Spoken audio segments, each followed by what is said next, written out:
வணக்கம். இது தாய் வீடு மாத இதழ், ஜூன் மாதம் 2025 ஆண்டு. கட்டுரை தலைப்பு: கம்பனின் கருவூலம் திறந்து. கட்டுரை ஆக்கமும் குரல் பதிவும் மாவிலி மைந்தன், சீனா சண்முகராஜா. பகுதி 38.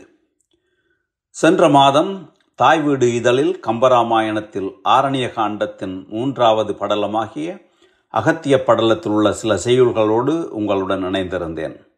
இராமன், சீதை, இலக்குவன் மூவரும் தண்டக வனத்தில் 10 ஆண்டுகள் தங்கி அங்கே அகத்திய முனிவனை கண்டு அவனிடம் வில், அம்பு, வாள் போன்ற போர்க்கருவிகளை பெற்றுக்கொண்டு பஞ்சவடி நோக்கி புறப்படுகின்ற செய்திகளை கம்பனின் கவிதை சுவையோடு கற்றறிந்து கழித்தோம். இவ்விதழில் 4வது படலமாகிய சடாயுகான் படலத்துள் சென்று பூக்களுள் நுழையும் வண்டுகளாகி கம்பனின் கவித்தேனை உண்டு சுவைப்போம். மூவரும் பஞ்சவடி நோக்கி செல்லும் பொழுது கழுகுகளுக்கு அரசனாகிய சடாயுவை கண்டு நட்புறவு கொள்ளும் செய்திகள் இப்படலத்தில் கூறப்படுகிறது. சடாயுகான் படலம் என்று தலைப்பிட்டிருப்பது இரட்டுற மொழிதல் என்னும் பொருளில் சடாயு இவர்களை காண்பதாகவோ அல்லது இவர்கள் சடாயுவை காண்பதாகவோ கொள்ளலாம். சில பிரதிகளில் சடாயு படலம் எனவும் காணப்படுகிறது. ஜடாயு என்னும் வடமொழி சொல்லின் திரிவுதான் சடாயு என்பது. அந்த கழுகினுடைய தலைப்பகுதியில் சடை போன்ற நீளமான மயிர்ச்சுருள்கள் காணப்பட்டதால் அவற்றை சடாயு என அழைக்கப்பட்டதாக சொல்லப்படுகிறது.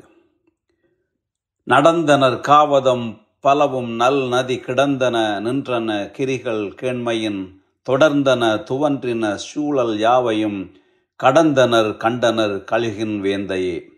கம்பராமாயணம் ஆரண்ய காண்டம் 177வது செய்யுள். நடந்தனர் காவதம் பலவும். மூவரும் அகத்தியர் கூறிய வழியிலே பல காத தூரம் நடந்தனர். நல் நதி கிடந்தன. அவர்கள் செல்லும் வழியிலே தூய்மையான ஆறுகள் கிடந்தன. நின்றன கிரிகள். நிலைத்திருக்கும் தன்மையின் மலைகள் நின்றன.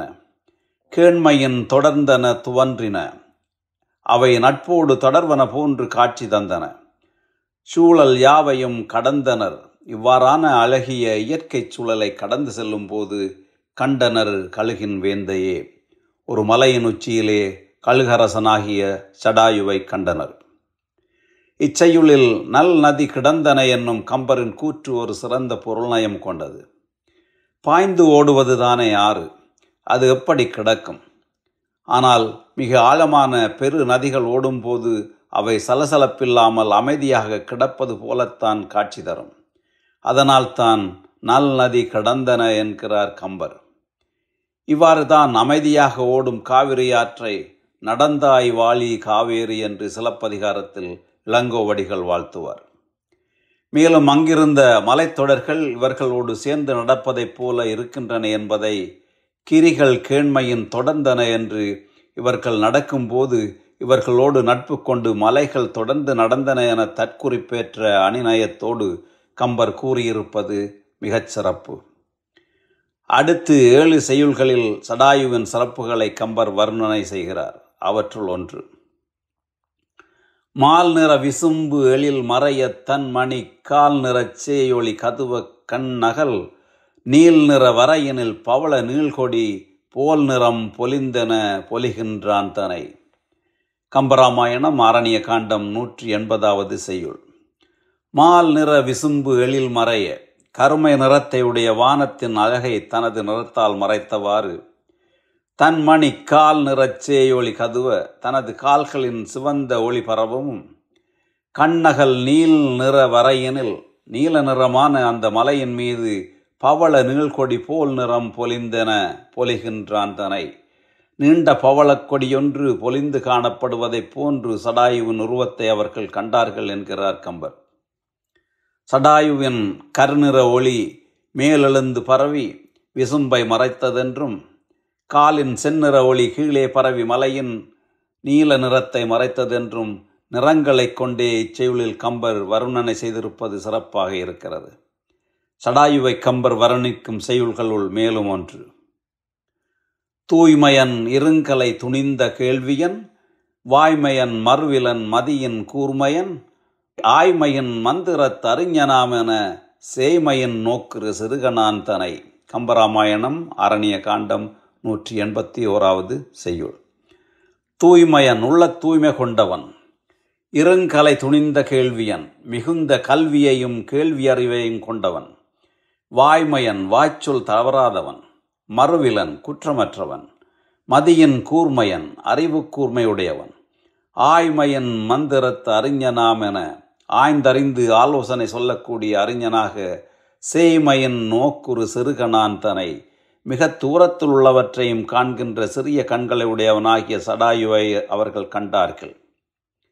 விலங்கினத்திலே தோன்றினாலும் தூய்மையும் கல்வி கேள்வியும் அறிமை கூர்மையும் கொண்டவனாக இருப்பதோடு அகக்கண்ணால் தொலைநோக்கு கொண்டவனாக இருப்பதைப் போல் புறக்கண்ணாலும் சேமையுள்ள பொருள்களை காணக்கூடியவனாகவும் இருக்கிறான் என சடாயுவின் பண்புகளை கம்பர் வர்ணிக்கின்றார்.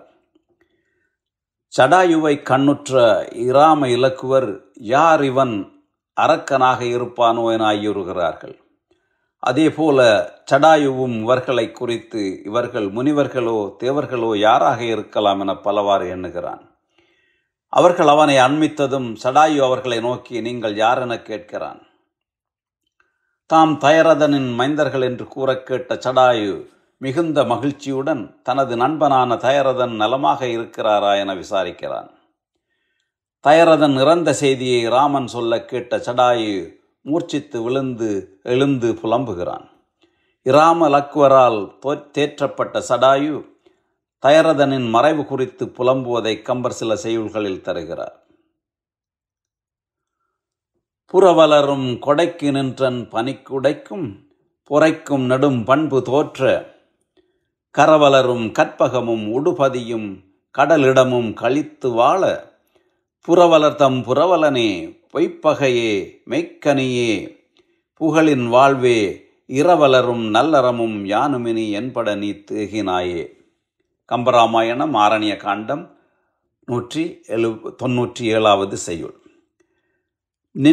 நின்றன் பரவல் அரும் கொடைக்கும் வார்த்தைகளால் புகழ்ந்து பேசுவதற்கும் அரிதான உனது கொடைத்தரத்துக்கும் பனிக்குடைக்கும் எல்லோரையும் அரவணைத்து குளிர்ச்சி தரக்கூடிய வெண்கொற்ற குடைக்கும் பொறைக்கும் நெடும் பண்பு தோற்ற உனது பொறுமை என்னும் பெரும் பண்புக்கும் தோற்று போய் கரவல் அரும் கற்பகமும் உடுபதியும் கடலிடமும் தம்மையே மறைத்து கொண்ட கற்பக விருட்சமும் விண்மீன்களுக்கு தலைவனாம் திங்களும் கடலும் கழித்து வாழ இப்போது நீ இல்லையே என்னும் மகிழ்ச்சியில் வாழ புறவலர்தம் புறவலனே வள்ளல்களுக்கும் வள்ளலே பொய்ப்பகையே பொய்மைக்கும் பகையானவனே மெய்க்கு அணியே உண்மைக்கு அணிகலமாய் ஆனவனே புகழின் வாழ்வே புகழுக்கு வாழ்வானவனே இரவலரும் நல்லறமும் யானும் இனி என்பட நீ தேகினாயே.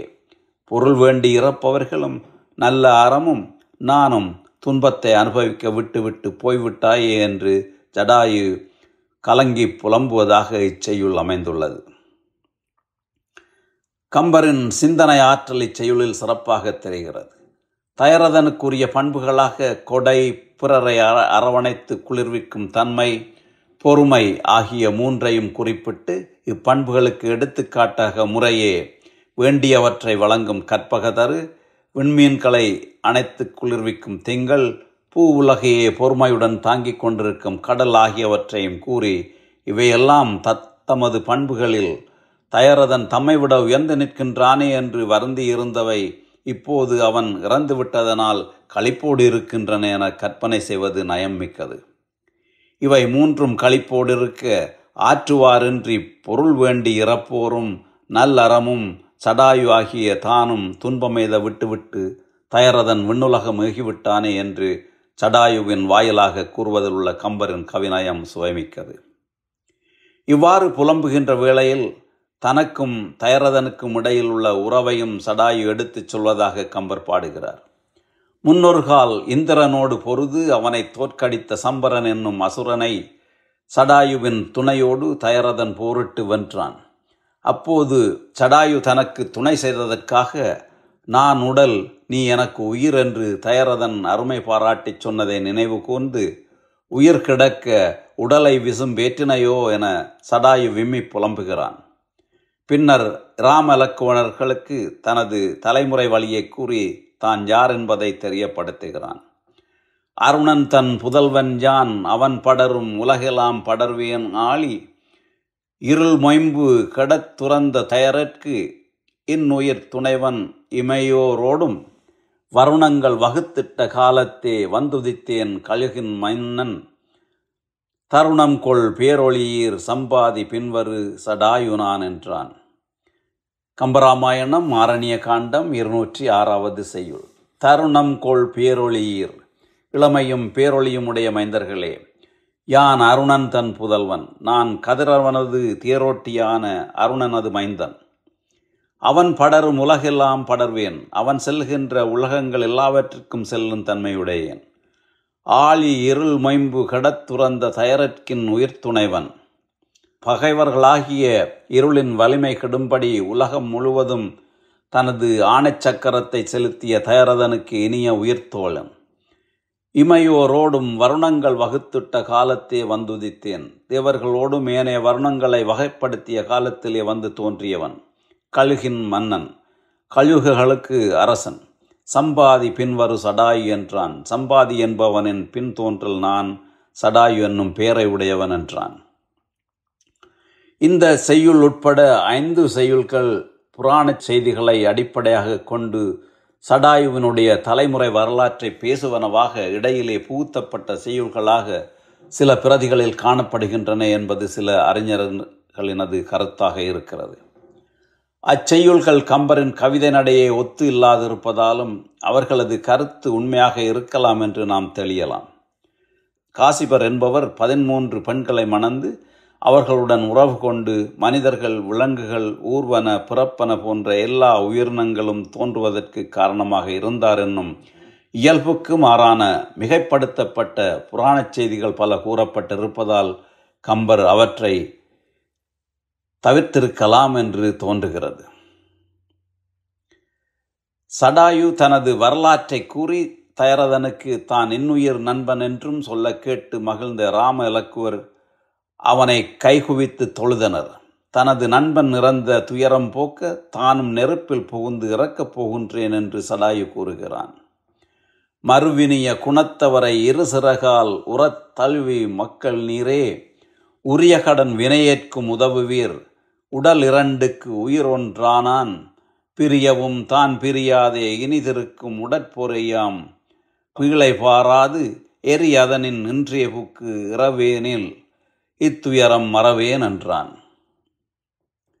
மறுவினிய குணத்தவரை இரு சிறகால் உரத் தழுவி பழகுவதற்கு இனிமையான குணத்தை உடைய இருவரையும் தனது இரு கைகளான சிறகுகளால் தழுவிக்கொண்டு, மக்கள் நீரே, உரிய கடன் வினையேற்கும் உதவுவீர், மக்களே, தீவினையுடையவனான நான் இறந்த பின்பு உரிய கடன்களை நீங்கள் தான் செய்ய வேண்டும்.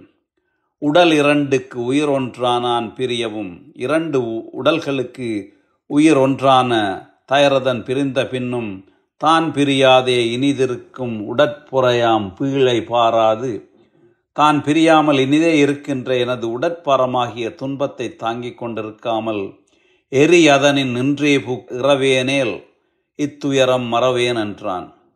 எரி நெருப்பில் இன்று நானே புகுந்து இறக்கவில்லை என்றால் இத்துயரத்தை என்னால் மறக்க முடியாது என்று சடாயு கூற, எமது தாய் தந்தையரை விட்டு பிரிந்து காட்டுக்கு வந்ததனால் கொண்டிருந்த பெருந்துன்பம் முன்னை கண்டதனால் நீங்கிற்று. அவ்வாறு இருக்க நீயும் அம்மை விட்டு பிரிந்து போனால் எங்களுக்கு ஆதரவாக யார் இருக்கிறார்? அதனால் நீ எம்மை விட்டு பிரிவது நல்லதல்ல என்று கூறி இராம இலக்குவர் சடாயு எரியினுள் புகுவதை தடுக்கிறார்கள். அவ்வாறாயின் நீங்கள் அயோத்தி திரும்பிய பின் நான் நீங்குவேன் என கூறிய சடாயு அவர்கள் காட்டுக்கு வந்ததன் காரணம் எதுவென கேட்கிறான். தேவர் தானவர் தின்திரல் நாகர் வேறு ஏவராக இடர்களைத் தாரெனின் பூவராவு புலம் கதிர் வேலினீர் சாவராக்கி தருவேன் அரசென்றான். கம்பராமாயணம் ஆரண்ய காண்டம் 214வது செய்யுள். பூவராவு புலம் கதிர் வேலினீர், இலை வடிவமாக இருக்கக்கூடியதாக அராவி செய்யப்பட்ட உதரக்கரையுடைய வேலினை தாங்கிக் கொண்டிருக்கின்ற மைந்தர்களே, தேவர் மிக்க வலிமையுடைய தேவர்களாயினும், தானவர் அசுரர்களாயினும், தின்திரல் நாகர் திடமான ஆற்றலுடைய பாதாள உலகத்தவராயினும், வேறு எவராக இருந்தாலும் இடர் இளைத்தாரெனின் சாவராக்கி தருவன் அரசென்றான்.